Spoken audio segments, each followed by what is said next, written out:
What's up, happy people? I am back with another one. This recipe is delicious, so make sure you get out your pen and your paper so you can follow along with me.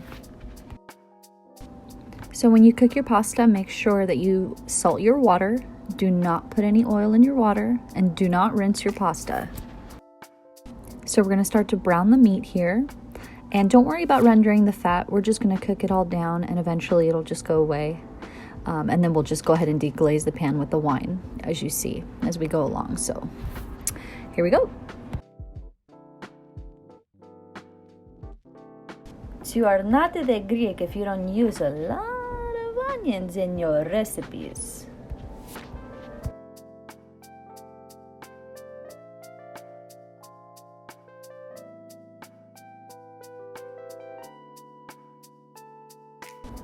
Okay, so we're going to mix in those onions, and then next we're going to go in with the spices. We've got the bay leaf, the oregano, the thyme, and we'll just mix all of those in.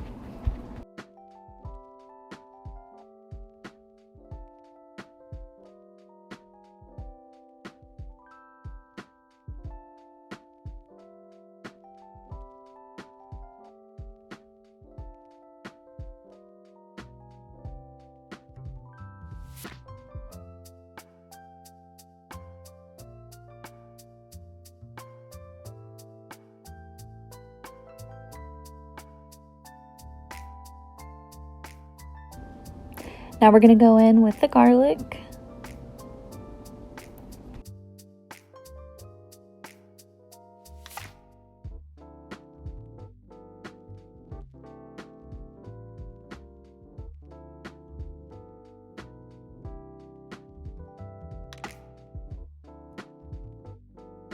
All right, so by this time the onions have soaked up, any moisture, any grease. The pan's starting to get dry, you see there.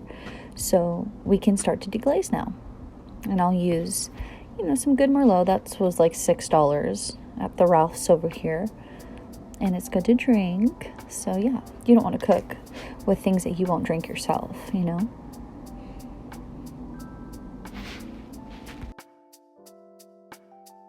So get that all mixed in. Let the alcohol cook off maybe for about a minute or two. And you should be good to go from there. Then we'll go ahead and add in the tomato sauce.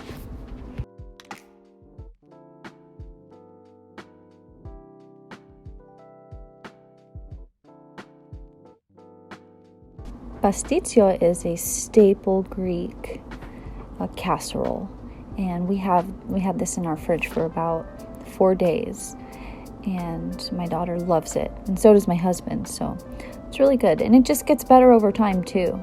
If we don't eat this right away and we heat it up the next day, it's always better. Even the moussaka is that way.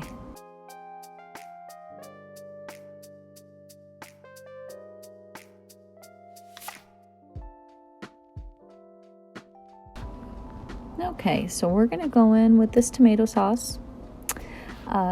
We just go ahead and pour it in, and then I'm just gonna use a little bit of water and swish it around in the can and get the leftover tomato and kind of toss it in there.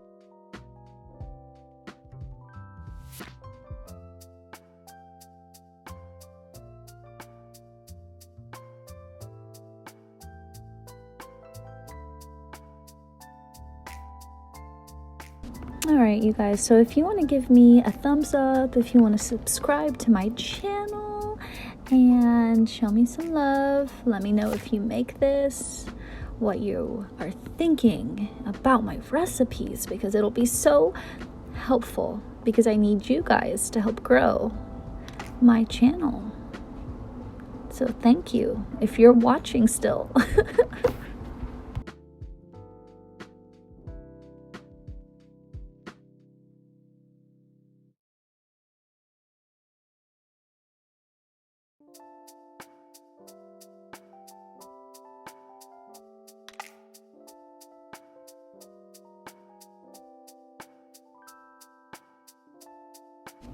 All right, so we're going to go in with cinnamon. It's peculiar, but cinnamon goes really well with tomato and beef and all these ingredients. So I'm literally just doing a dusting.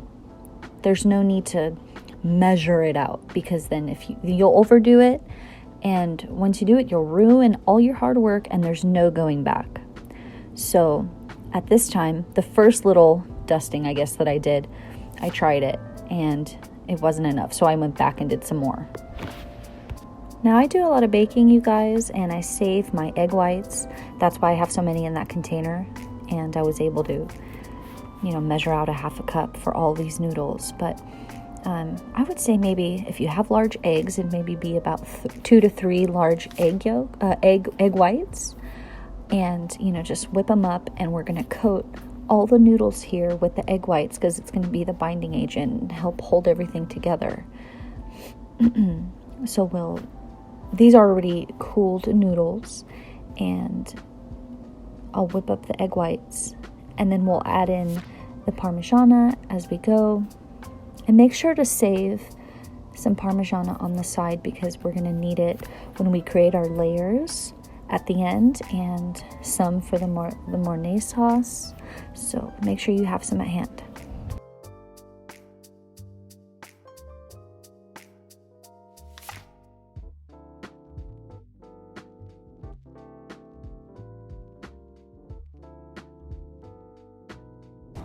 So my mom and I had a Greek American restaurant in Glendora, California at some point, and the Pastitsio and the moussaka were our top selling dishes. And I learned how to cook from my mom, and she learned how to cook just because that's her passion, and because my grandpa, her father, was the head chef at the Waldorf Astoria back in the day. Anyway, so, people would come into our cafe and they would tell us straight off the bat, like, oh, this has to compare to my mom's moussaka, to my mom's pastitsio. And, I would just tell them, well, you're eating, my mom's recipes. So I knew where they were coming from. And then eventually they'd come back and they'd bring their mom and they'd bring their dads. And it was just really sweet because that was the best compliment of all.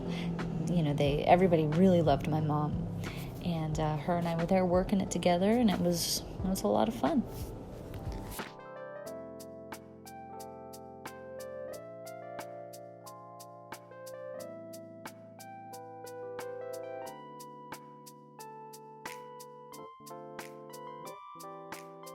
All right, my friends, we're almost there. We are almost there. So we're going to make the sauce. And we're going to start off with a cup of butter. We always do equal part fat and flour when you're making a roux, okay?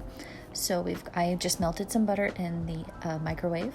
I had my pan already hot, so that's why everything's bubbling there. But make sure that your flame is on low because you don't want to burn your hard work, okay? So I'm going to add in the cup of flour, and we need to cook the flour down. We don't want to have that raw flour taste. So I cooked the flour and the butter together for about 2 to 3 minutes, and then that's when I started adding in the liquid. But you also want to make sure that if you use milk or water, whatever it is you use for your liquid, you can use chicken stock, whatever you like. I just used milk. You just want to make sure that your liquid is cold.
So this is definitely cooked enough, and I'm just gonna go with half cups as I go along, total of 2 cups, and you'll see it'll start to kind of clump up.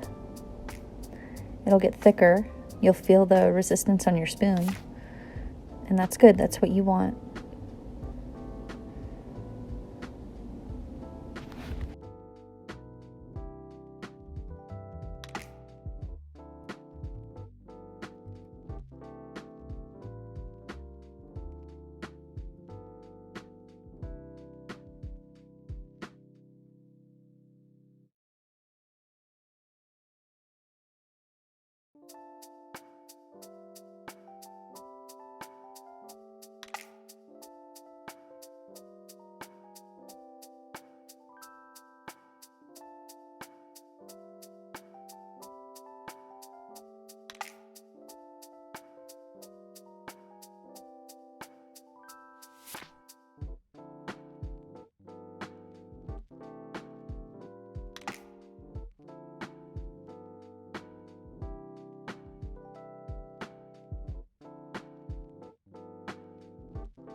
Oh my goodness, that looks nice and silky and smooth and perfect.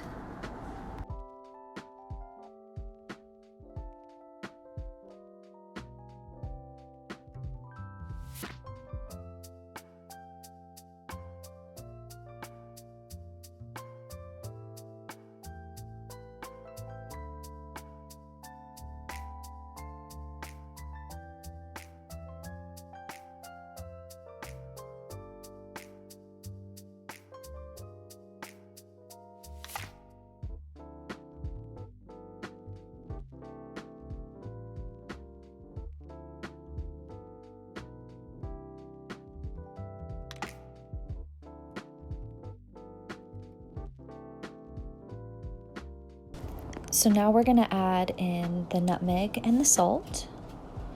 Again, I just dipped my fingers in there and just kind of flicked my fingers, and some came off. That's what I did there. And then I started in, I tried it, and it wasn't the taste that I remembered, so I just went back in and I did it one more time, and then that's where I needed to be. And then I just went in with salt and then tried it again, and it was perfect.